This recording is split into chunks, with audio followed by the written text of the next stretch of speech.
औज़ुबिल्लाहिमिनश्शैतानिर्रजीम बिस्मिल्लाहिर्रहमानिर्रहीम अस्सलामु अलैकुम रहमतुल्लाह। मैं हूं हकीम आसिफ अली राव अल रज़ा की हेल्थ रिकवरी की जानिब से आपकी रहनुमाई के लिए हाज़िर हूं।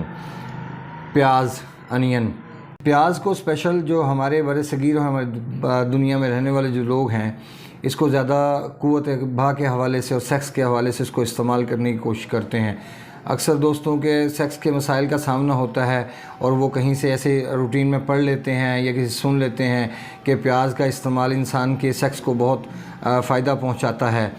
मैं समझता हूं कि ये एक सही बात नहीं, क्योंकि उसकी वजह ये होती है कि सेक्स के कमज़ोर होने की कोई एक वजह नहीं होती। अगर आका सल्लल्लाहु अलैहि वसल्लम ने या हज़रत अली रज़ी अल्लाह तआला सरकार ने अगर किसी को प्याज का मशवरा दिया, किसी को प्याज खाने का मशवरा दिया था, तो वो मशवरा उसकी कंडीशन के हवाले से दिया था या उसकी तबीयत के हवाले से दिया था, क्योंकि उसके अंदर जो प्रॉब्लम मौजूद थी, क्योंकि वो लोग बड़ी अक्ल रखने वाले और बड़े दाना बीना लोग थे और अल्लाह पाक के एक नज़दीक थे और अल्लाह ने उनको स्पेशल एक हिकमत से नवाजा हुआ था। इसलिए उन लोगों में जो अक्ल थी वो आम इंसान कभी तसव्वुर भी नहीं कर सकता। वो लोग अगर किसी को कोई बात बताते थे, उस बात के पीछे कुछ ना कुछ मकसद होता था, कुछ ना कुछ उसका फ़ायदा होता था। जैसे आका सल्लल्लाहु अलैहि वसल्लम के पास एक औरत आई और उसने कहा कि मेरे घर में गुर्बत बहुत है, या गालबन मर्द था, एक औरत थी, मुझे इसका पूरा तरह वो याद नहीं है, लेकिन मर्द या औरत दोनों में से कोई भी हो, है तो इंसान ही ना। तो वो आए, उन्होंने कहा कि मेरे घर में गुर्बत है और मैं चाहता हूँ कि मेरी गुर्बत दूर हो। तो आका सलाम ने फरमाया कि चावल खाने के बाद उसका एक दाना भी ज़मीन पे ना गिरना दिया करो, क्योंकि चावलों के अंदर एक ऐसा दाना होता है जो इंसान के लिए रिज़्क़ के लिए दुआ करता है और इंसान के रिज़्क़ में बढ़ोतरी का सबब बनता है। फिर इसी तरह एक दूसरा शख्स आया तो उसने फिर आगे उसने सवाल किया कि मेरे पास दौलत बहुत ज़्यादा है और मैं बहुत परेशान हूँ कि मैं इसको किस तरह लोगों तक पहुँचाऊँ या इसका किस तरह फ़ायदा उठाऊँ। तो आका सलाम ने फरमाया कि तुम चावल खाया करो और कुछ चावल बीच में छोड़ दिया करो, क्योंकि जो रिज़्क़ वाला दाना होगा अगर वो आपके हाथों से निकल जाता है तो वो आपके रिज़्क़ में कमी का सबब बनेगा। चूँकि हम बात कर रहे थे अनियन की, प्याज की, सब्ज़ी इसके बगैर मुकम्मल नहीं होती। अगर हम सालन तैयार करते हैं तो सालन का टेस्ट इसके बगैर मुकम्मल नहीं होता। अब यहाँ पे एक चीज़ और समझ लें कि आका सल्लल्लाहु अलैहि वसल्लम ने कच्चा प्याज खाने से मना फरमाया है, कच्चा प्याज खा के मस्जिद में जाने से मना फरमाया है, क्योंकि ऐसी हालत में फ़रिश्ते नज़दीक नहीं आते। प्याज के बारे में एक चीज़ याद रखें कि इसको अगर आप खाना चाहें तो इसका खाने का सही जो तरीका है वो कुछ लोग हैं इससे फ़ायदा उठा सकते हैं। एक तो जिस इंसान के जिस्म में रतूबात ज़्यादा हैं,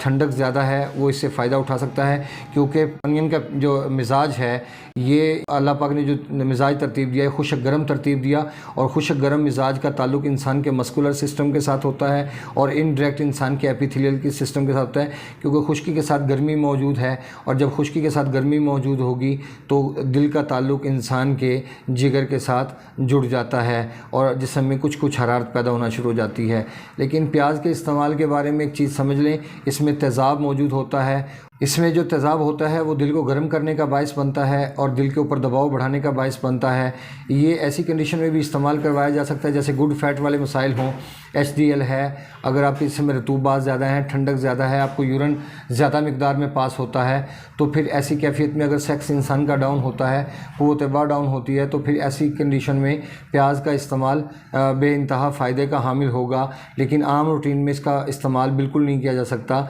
और कौन कौन लोग प्याज का इस्तेमाल कर सकते हैं? वो लोग प्याज का इस्तेमाल कर सकते हैं जो हार्ड वर्क होते हैं, जिनकी वर्किंग बहुत ज़्यादा है, जिनकी सुबह से लेकर शाम तक वो अपने काम में मसरूफ़ रहते हैं और उनका जिस्म से पसीना भी निकलता है। ऐसे लोगों का प्याज खाना भी नुकसान का बायस नहीं होता। लेकिन अगर ऐसे लोग प्याज खाएंगे, जैसे बवासीर के पेशेंट हैं और जैसे हेपेटाइटिस C के पेशेंट हैं, B के पेशेंट हैं, इस किस्म की जो सूरत हाल का सामना करते हैं, और जैसे ट्यूमर्स हैं, जैसे ख़ारिश है जिस्म के अंदर, जैसे पेप्टिक अल्सर है, जैसे बवासीर जैसे मसाइल हैं, जैसे घबराहट बेचैनी होती है, जैसे इख्तिलाज कलब है, जैसे बेड कोलेस्ट्रोल है, जैसे शुगर टाइप 2 है, जैसे बेड फैट है, इन तमाम कैफियत के अंदर प्याज का इस्तेमाल ममनू होगा, क्योंकि प्याज दिल के ऊपर दबाव बढ़ाने की सलाहियत रखती है। और इसके लिए याद रखें कि आपको प्याज का इस्तेमाल بہت برائے نام کرنا ہے۔ اگر کوئی ہماری بہنیں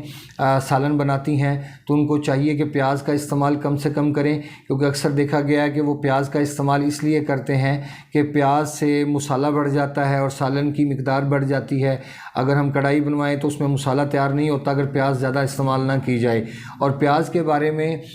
جب میں طب کے شروع میں جیسے میں نے ایڈمیشن لیا تھا تو سب سے پہلے ہمیں یہی بات سمجھائی گئی تھی کہ کسی بھی بوڑھے انسان کو اور کسی بھی جوان انسان کو جو غیر شادی شدہ ہے اس کو پیاز بالکل نہیں کھانی چاہیے، اور آپ نے ایسی کسی چیز کا استعمال نہیں کروانا کہ جو اس کے طاقت کو، اس کے سیکس کو تقویت دے۔ اگر سیکس کو طاقت ملے گی تو وہ انسان کسی نہ کسی بیڈ ہیبٹ میں مبتلا ہوگا، کسی نہ کسی بری چیز کی طرف وہ اس کو مائل ہوگا، چاہے وہ ایسی چیز ہی کیوں نہ ہو، چاہے وہ میل سے میل کا کراس کیوں نہ ہو، وہ ایسی چیزوں کی تلاش میں رہے گا کہ جو اس کو سکون دے سکے، جس سے وہ مزہ اٹھا سکے، کہ دل ایسی کیفیت میں انتہائی بے چین ہو جاتا ہے۔ پیاز کا استعمال بہت کم ہونا چاہیے، اتنا ہونا چاہیے کہ جیسے آپ نے اپنی ہنڈیاں تیار کرنی ہے، اس سے زیادہ پیاز کا استعمال انسان کے لیے نقصان کا باعث بنتا ہے۔ اس کی وجہ سب سے بڑی یہ ہے کہ آقا صلی اللہ علیہ وسلم نے ہمیں یہی تلقین کی کہ ہم بہت مختصر وقت کے لیے اس دنیا میں آئے ہیں اور ہمیں واپس اپنے اللہ کے پاس جانا ہے۔ اگر ہم پیاز جیسی چیزوں کا استعمال کریں گے